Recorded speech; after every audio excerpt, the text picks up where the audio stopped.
Here we are at this time of physical distancing,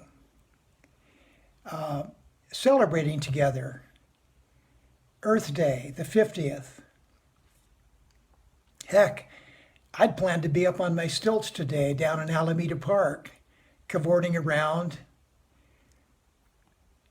and sharing memories of past Earth Days and visions of ones to come. So here I am sitting with my mug in front of this camera, handheld iPhone. So I'll say a little bit about the first Earth Day, which I happened to help organize. Back in 1969, following the Santa Barbara oil platform blowout and spill, I'd received a call from Pete McCloskey, who was the co-chair of a group then called Environmental Teach-In. Pete, along with Senator Gaylord Nelson, were the chairs, and they had hired Dennis Hayes to be the Earth Day organizer. Pete had been my mentor as an undergraduate and during law school, and as a young lawyer starting out a corporate practice in San Francisco. Pete called me and said, "Mark, if you can, get down to Santa Barbara.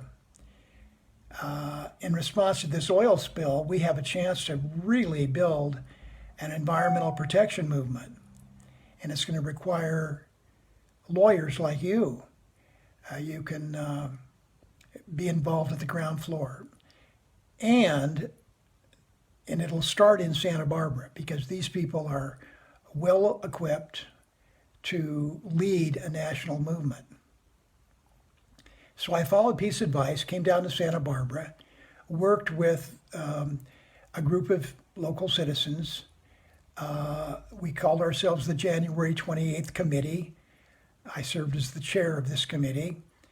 And we planned and carried out a conference that took place on the first anniversary of the spill to present the Santa Barbara Declaration of Environmental Rights.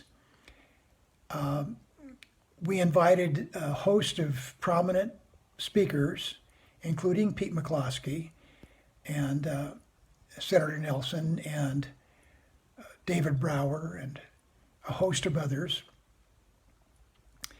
And they came to Santa Barbara and talked about the fact that citizens do have environmental rights, and that in communities all over the country, there would be an event on April 22nd called Earth Day, where citizens could get together and talk about the various ways in which their environmental rights and their environmental responsibilities could be carried out and realized. So that's that history. And then over the past 50 years, each year, the Community Environmental Council has been the primary organizer of Earth Day activities here in the community. I'm so delighted to be a part of this community and to be involved with Earth Day as long as I have been. I fell in love with the Earth when I saw it from outer space, shortly after the picture called Earthrise was transmitted back to the Earth by the Apollo 8 astronauts who took that photograph. And I've been in love with the Earth ever since. To me, Earth Day is about love. It's about love for the Earth, about love for the fellow citizens. One of the important teachings, I think, of Earth Day is that people are not consumers. We should really work to get that word right out of the dictionary.